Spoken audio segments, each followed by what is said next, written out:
तेजस्वी यादव बोल दिए पूर्णिया में, उभारी पड़ गया उन पर पूरे बिहार में। तो मुझे तो प्रशांत किशोर ने यही चूक की, कॉन्फिडेंस नहीं था उनमें, यही मुझे प्रशांत किशोर में लगा। बेलागंज में प्रशांत किशोर कॉन्फिडेंट नहीं थे डे वन से। नोरमा ग्रुप, जो सोचता है वो करता है, आपके अपने सपनों का आशियाना। 4 सीटों पे जीत हार का जो पलड़ा है वो किधर झुक रहा है, इसी विषय को लेकर के हम नमन जी के साथ चर्चा करेंगे कि नमन जी 4 सीटों पे जो चुनाव प्रचार था वो थम गया है। सबसे पहले हम चर्चा कर लेते हैं बेलागंज की, जो सबसे ज़्यादा चर्चित सीट है, क्योंकि इस सीट पर प्रतिष्ठा फंसी हुई है राष्ट्रीय जनता दल की भी और नीतीश कुमार की भी। एकमात्र सीट है जिस पर नीतीश कुमार लड़ रहे हैं और नीतीश कुमार के जितने भी सिपहसालार हैं, छत्रप हैं, सभी वहाँ डेरा डाले हुए हैं। नमन जी, बेलागंज में क्या होगा, जबकि आपको पता है कि राष्ट्रीय जनता दल से यहाँ सुरेंद्र यादव के पुत्र विश्वनाथ सिंह हैं, इसके बाद जो जनसुराज है वहाँ से मोहम्मद अमजद हैं। इससे पहले आपने देखा होगा कि किस तरह से उम्मीदवार चेंज हुए। जनता दल यूनाइटेड से मनोरमा देवी को स्थान दिया गया है। ये लड़ाई कितना टफ है और इसमें किस तरह का परिणाम आता हुआ दिखाई दे रहा है? बाबा देखिए, बेलागंज में तो लोग अपने हिसाब से जो एनालिसिस कर रहे हैं या जो लोगों से बातचीत हो रही है, तो पार्टी के लोग अपने हिसाब से अपनी जीत का दावा कर रहे हैं। बेलागंज में ऐसा कोई भी पार्टी नहीं है जो ये कह रही हो कि हम यहाँ कमज़ोर हैं। लेकिन अगर आप फुटवर्क, जो मैं कहता हूँ पॉलिटिकल नेताओं का फुटवर्क, अगर उसको रीड करके आप मुझे एनालिसिस करने के लिए बोलिएगा, तो मैं यही कहूँगा कि रोहित शर्मा इस पूरे टेस्ट सीरीज़ में जिस तरीके से ओपनिंग करते हुए जिटरी लगे, थोड़ा मुझे लगा जैसे कि कॉन्फिडेंट नहीं है, और वो उनके बैटिंग में दिखा।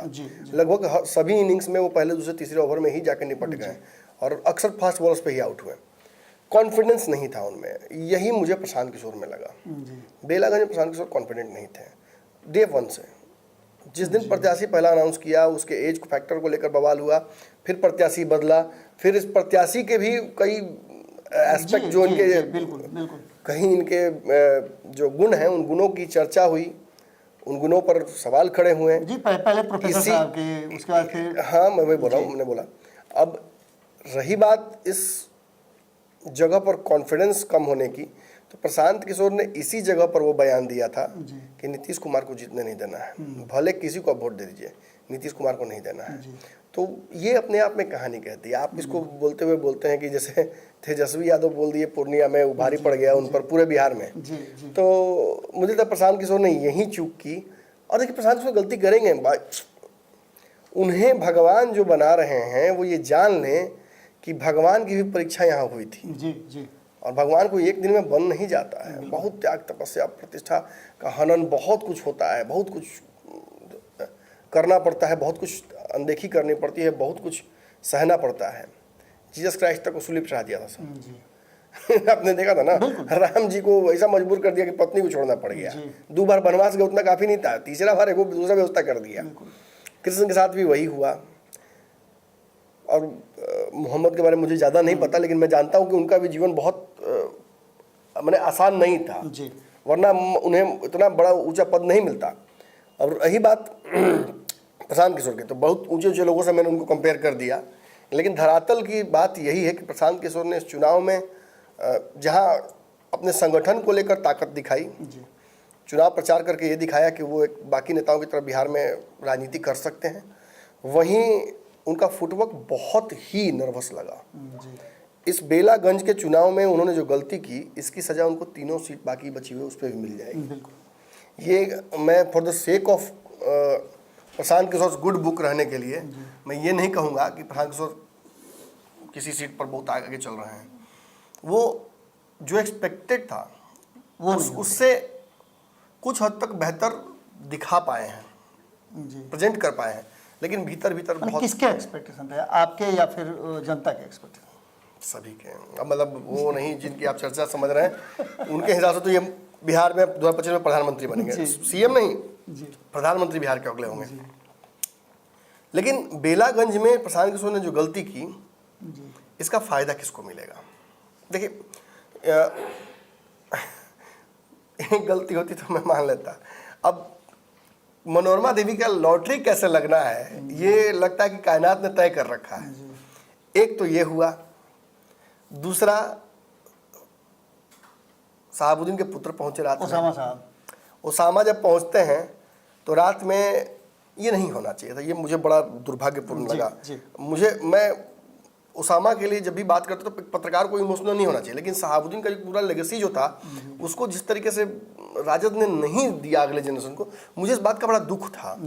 और कई लोग इसको चलते बोलते भी कि अरे भाई आपका बड़ा कलेजा फटता है शहाबुद्दीन के लिए। मुझे लगता था कि मतलब उस परिवार ने जितना कुछ किया है लालू के लिए और राजद के लिए, उसके सेकेंड लाइन को राजनीति में होनी चाहिए। आप इसे जिस तरह से समझिए, आप सोच ही सकते हैं कि मैं वंशवाद की बात करना चाह रहा हूँ या जो करना चाहता हूँ, लेकिन पता नहीं होता है। और ये बातें खुलकर मैं बोलता हूँ आप लोगों से, मैं छुपाता नहीं हूँ। मुझे लगा था कि उसामा साहब को उससे बेटर सिचुएशन और बेटर परिस्थितियाँ मिलनी चाहिए थी, लेकिन वो दुर्भाग्यपूर्ण था कि उसामा कुछ बोलते हैं कि यहाँ के जो प्रत्याशी हैं राजद के, वो अगर कुछ गलती भी किए हों तो उनको माफ़ किया जाए। इस बार माफ़ कीजिए, मैं कह रहा हूँ। और मुसलमानों का टोला भी था, और एक बच्चा उधर से खड़ा होकर बोलता है, बच्चा ही है वो, और वो कहता है कि नहीं माफ़ कर सकते हैं। वो एक लोकतंत्र का वोटर है और वो कह रहा है कि नहीं माफ़ कर सकते हैं। शायद इसीलिए लोकतंत्र की सारी जो प्रोसीडिंग्स है उसको गुप्त रखा जाता है कि अगर पता चल जाएगा तो लोग हत्याएं करने लगेंगे। और उस बच्चे की उस बात के चलते लोगों ने जिस तरीके से उसको मारने की, जान से मारने की कोशिश की पूरे भीड़ में, ये दुर्भाग्यपूर्ण था।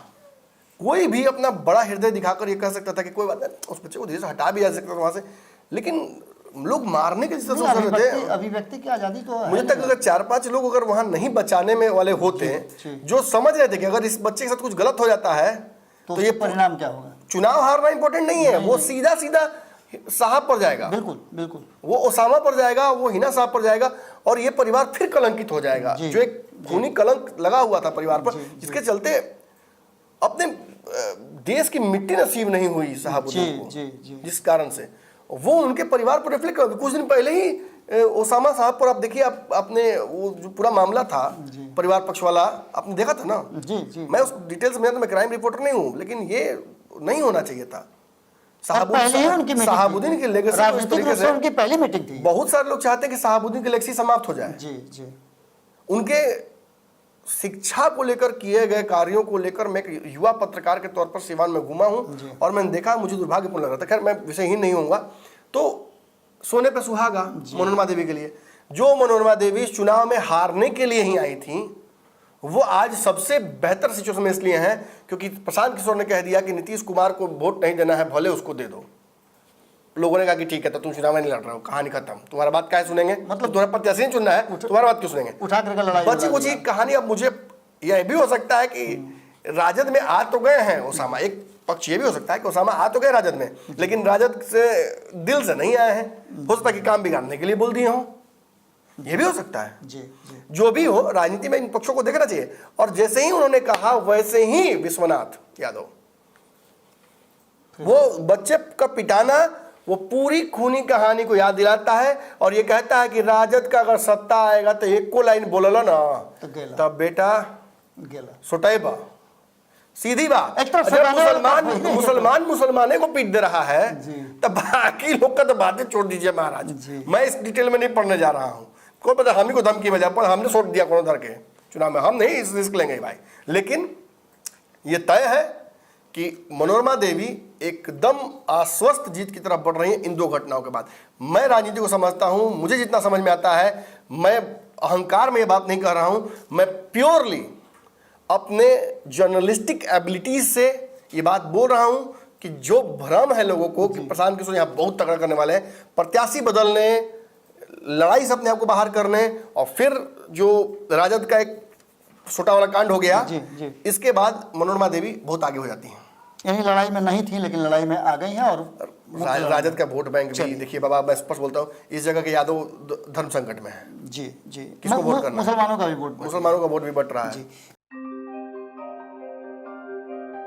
आपके सपनों को हमने सजाया है, ई होम्स पैनोरामा को हमने बनाया है। ई होम्स मेरा एक सपना था जिस पे मैं पिछले 4 साल से काम कर रहा था।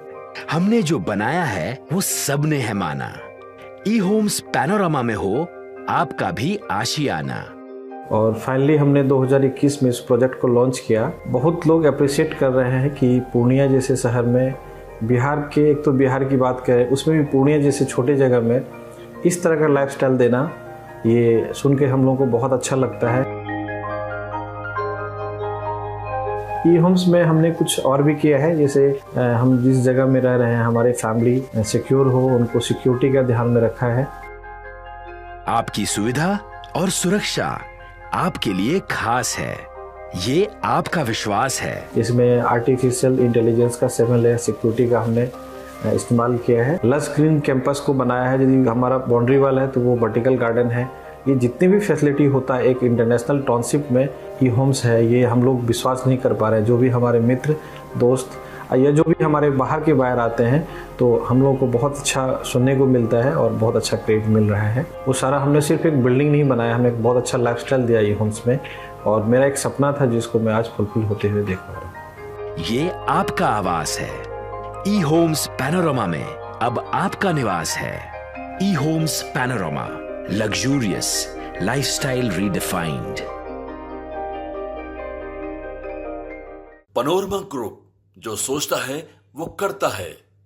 अगर ये वीडियो पसंद आई और वह बिहार के राजनीति और बिहारियत से सरोकार रखेनी तो सब्सक्राइब बटन दबा के चैनल के सब्सक्राइब कर ली। ओजे एगो घंटी बा, ओकरा बटन दबा देला से कुल सटीक और मारक खबर रुआ मुफ्त में मिल जाई। अगर रुआ पत्रकारिता के हमनी के नया प्रयोग में सहयोग कर चाहतानी तो ज्वाइन बटन दबा दी। पेटीएम नंबर नोट कर ली 9386816700। धन्यवाद।